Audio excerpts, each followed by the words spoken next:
Hello, this is Michael Schmidt, hailing from Hurricane, West Virginia. Just reaching out to all my friends out in cyberspace to say hello and to talk about what I saw, along with millions of other Americans and people around the world, at our first presidential debate.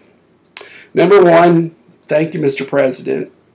Barack Obama, I appreciate you doing the work, staying in the job, because you could be making probably 40 times that as a trial lawyer, but instead you're just trying to help us people make our union a little more perfect.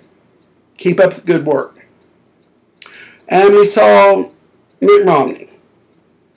And what we saw from him was a man under pressure, losing his backers, who's losing the election because he basically keeps flip-flopping and he's all on tape and video. And, you know, 1 minute he was so for gays and more for gays than Ted Kennedy, and now he hates our guts. Even gave money to fight marriage equality in California along with the Mormon Church.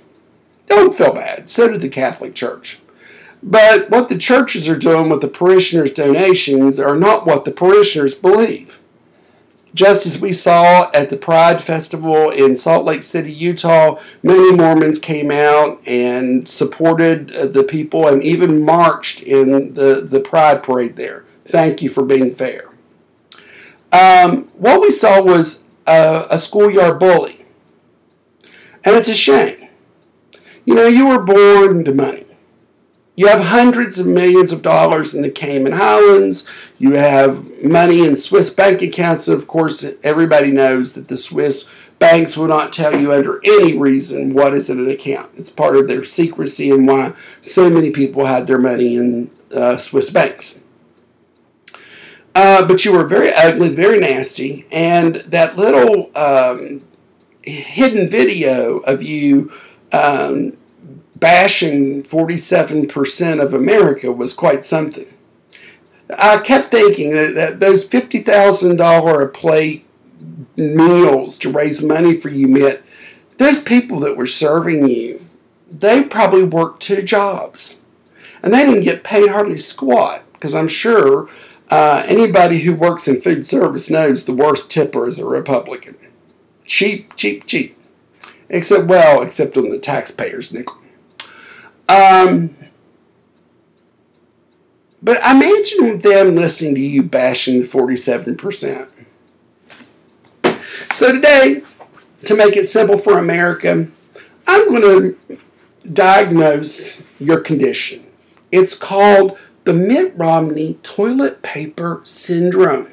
Yes, it is. It's true. And this is not a Koch brother product, by the way. Boycott everything they make.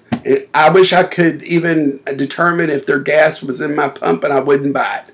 They process 800,000 barrels of crude oil a day, and that's why they want the pipeline to come through. It doesn't matter whether they contaminate everybody's drinking water, because they live in high penthouses, and, well, they'll have theirs flown in from Paris if they need be.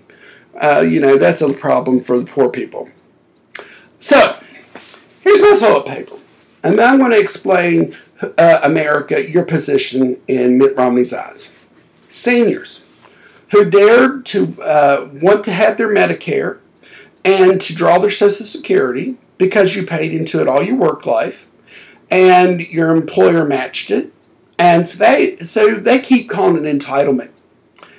You have to remember with Republicans, whatever they call it, just think the opposite and you'll come out okay. It's not an entitlement. If you go to Accounting 101 at any community college, it's called a prepaid benefit.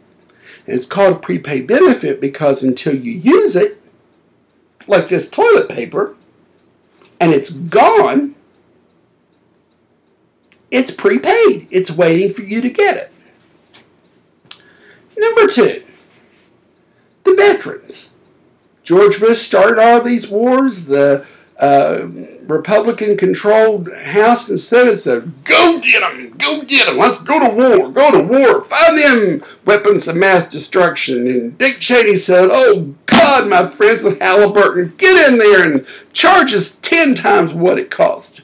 It's only the little people that pay taxes, or was that Leona Helmsley? Anyway, so here is this toilet paper. And so to our veterans and our troops, this is what he thinks of you.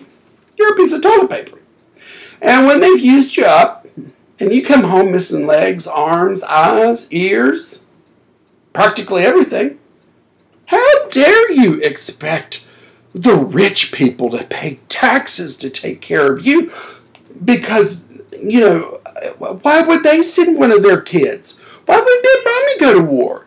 That's what the poor people do. They're meant to be sent to wars for politics and to get military contractors contracts to make more bombs and to make more planes.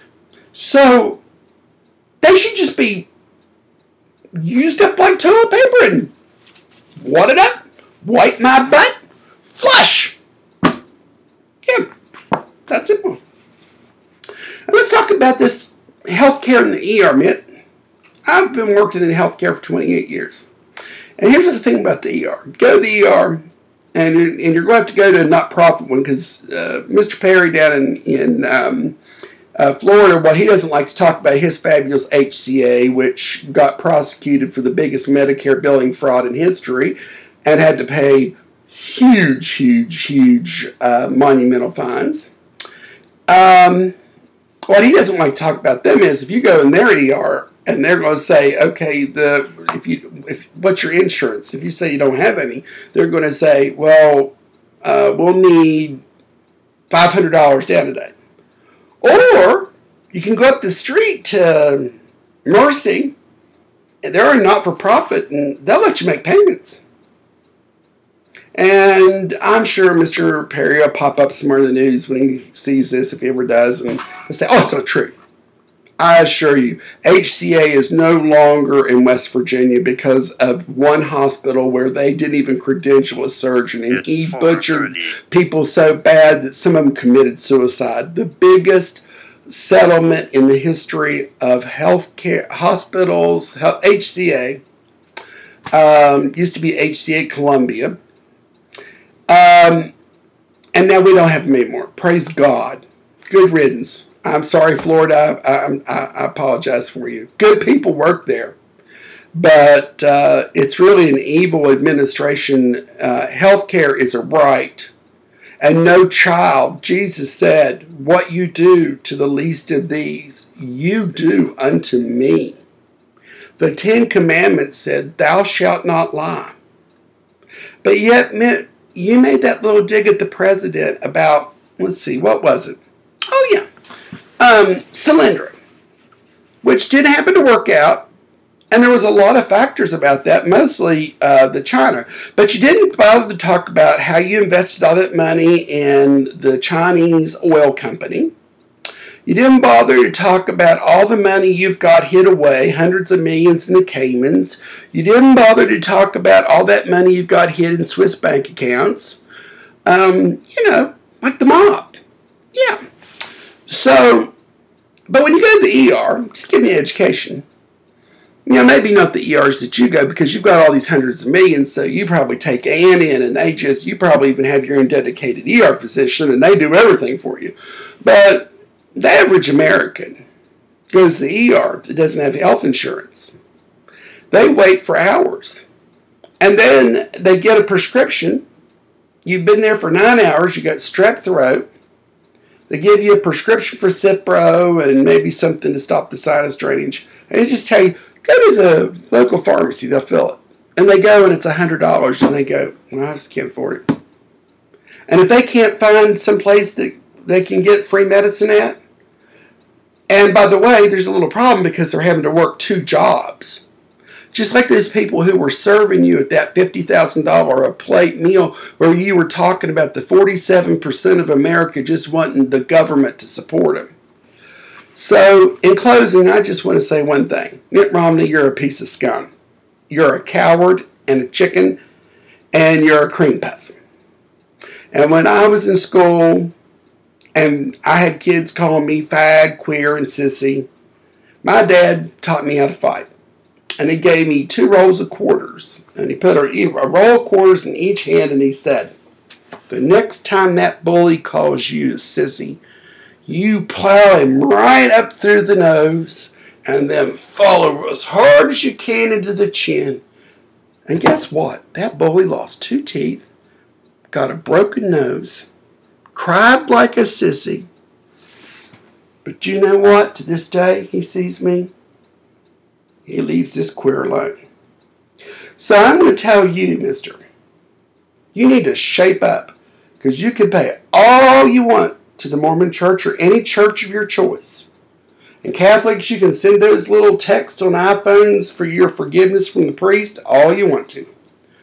But as it says in the New International Version of the Bible, it will be easier for a rich man to thread the eye of a needle with a camel than enter the gates of heaven. Barack Obama, our great president, my mentor, my motivator, Michelle Obama, who I so admire because she's just people. They're both just people. Michelle, I'd be happy to shop with you at Target anytime. I'm just sorry that on your anniversary, you had to have a bully just plummet a great man. But what you did, Mitt, was you showed 60 million Americans that you're anything but presidential. Shame on you. And God bless the First Family, America, and I pray for you because my dad and his family were diehard Republicans. My dad's gone now. I'm sorry, I miss him every day. But all of his family that's still alive, guess what, Mitt? They just went to the courthouse and changed to independent. Think about that. Have a great day. Keep up the fight, America. We have a great democracy, and it's not for sale.